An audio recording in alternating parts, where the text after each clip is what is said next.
구약성경 열왕기상서 7장 1절에서 22절입니다. 솔로몬은 성전 건축을 7년 6개월 동안 진행하죠.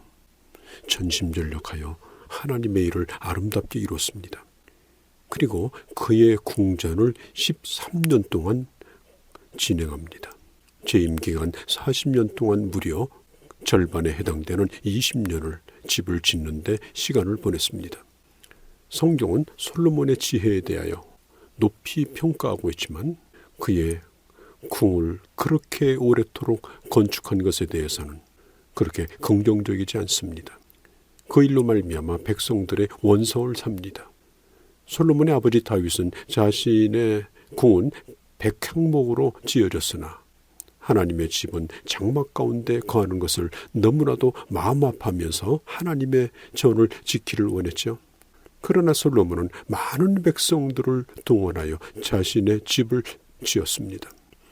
이런 것을 보면 솔로몬은 다윗에 비하여 하나님에 대한 깊은 마음이 좀 떨어진다고 생각이 되어집니다.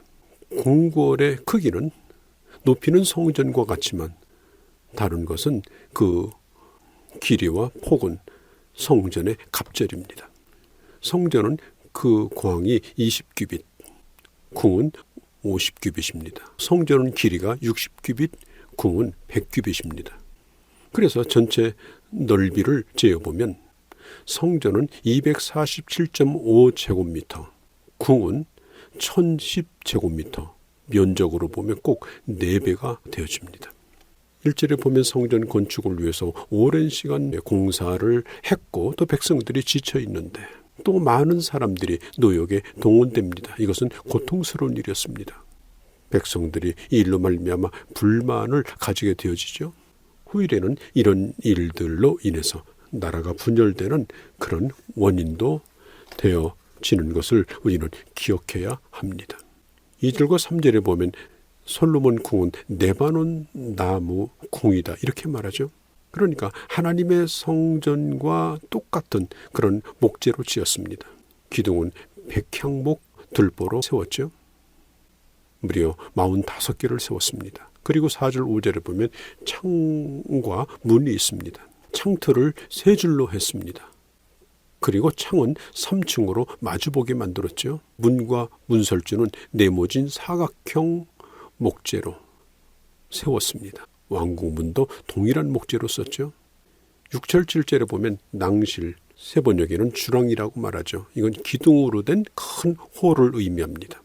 길이가 50규빗, 너비가 30규빗입니다. 왕궁 본체의 2분의 1에 해당되는 큰 낭실 주랑이었습니다. 그 주랑 앞에는 기둥과 기초석이 있었습니다. 여기에서 중요한 재판이 이루어졌죠. 그리고 마루는 백향목을 썼습니다. 사실 성전 마루의 재료는 잣나무였죠. 그렇다고 보면 이 솔로몬은 성전의 마루보다도 자기의 궁을 더 좋은 재료인 백향목으로 사용한 것을 알 수가 있습니다. 또 왕이 거처할 왕궁과 바로 왕의 딸을 위한 궁을 마련하게 되어지죠. 솔로몬이 거처할 왕궁은 다른 뜰에 있었고 또 바로의 딸을 위한 궁도 따로 지었습니다. 아마도 이것은 솔로몬이 애굽과의 외교 관계에 마찰이 일어나지 않도록 고려하여 크게 화려하게 지었던 것입니다.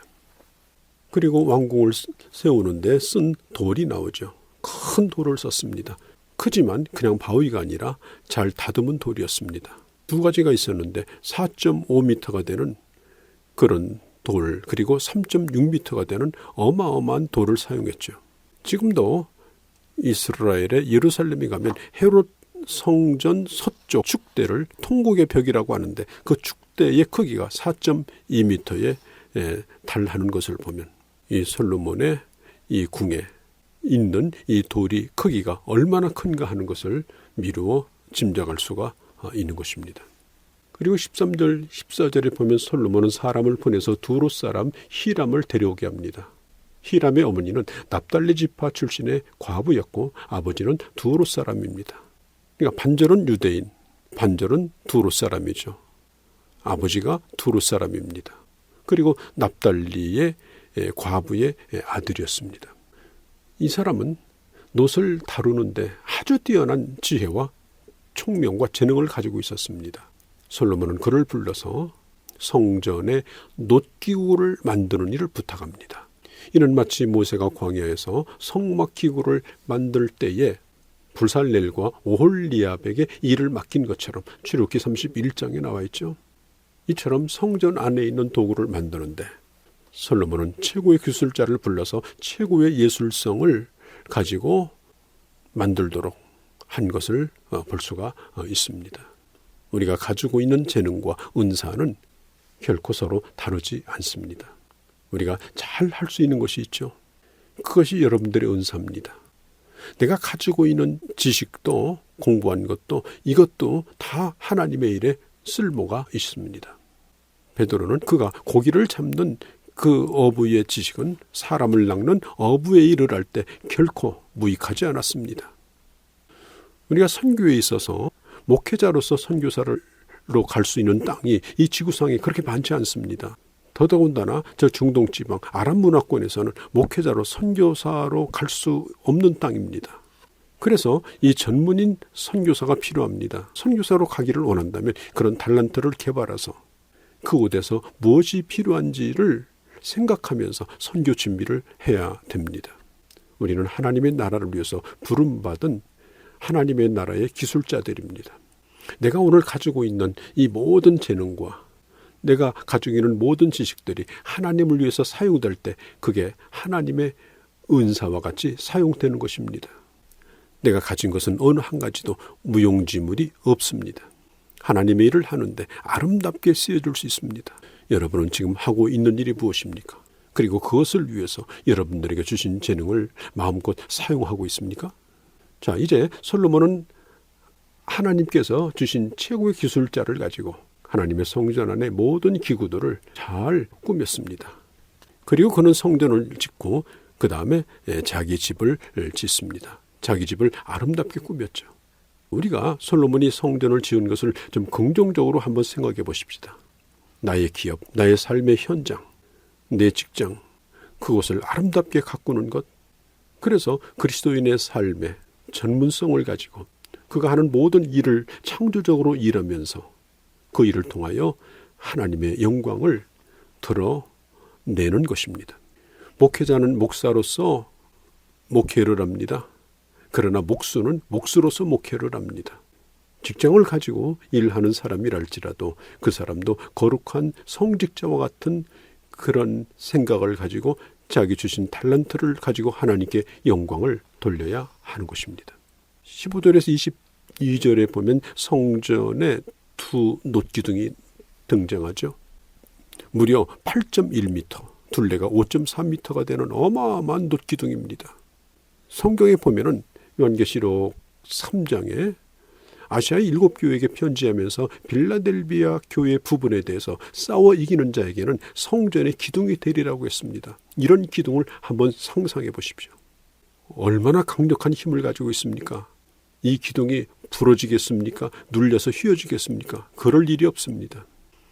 갈라디아서 2장 9절에 보면 베드로와 요한을 가르쳐서도 사도 바울이 말합니다. 이들은 초대교회의 기둥과 같은 사람이다. 흔들리지 않은 사람들입니다.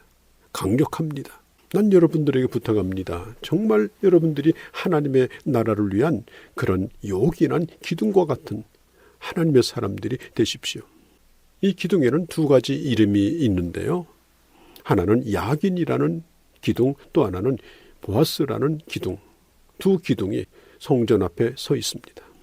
야긴이라고 하는 뜻은 저가 세우리라. 다시 말해서 하나님이 세우리라는 뜻입니다. 내가 하나님의 일을 할 때 최선을 다합니다. 그러나 결국 하나님이 세웁니다. 또 그에게 능력이 있다는 뜻이 보았습니다. 부족한 나를 하나님은 부르셔서 내게 능력 주시는 자 안에서 모든 것을 가능케 하십니다. 이런 고백을 가진 사람, 야긴과 보아스의 의미와 같은 고백을 가지고 하나님의 일을 하는 사람을 통해서 하나님은 하나님의 역사를 이루시고 하나님의 나라의 기둥과 같이 사용하십니다. 하나님을 위해서 하는 일은 하나님이 하십니다. 교회 주인도 하나님이십니다. 그리고 하나님이 세워가십니다. 하나님이 지켜주십니다. 물론 우리가 일을 하는데 내 열정을 다 쏟아야 합니다.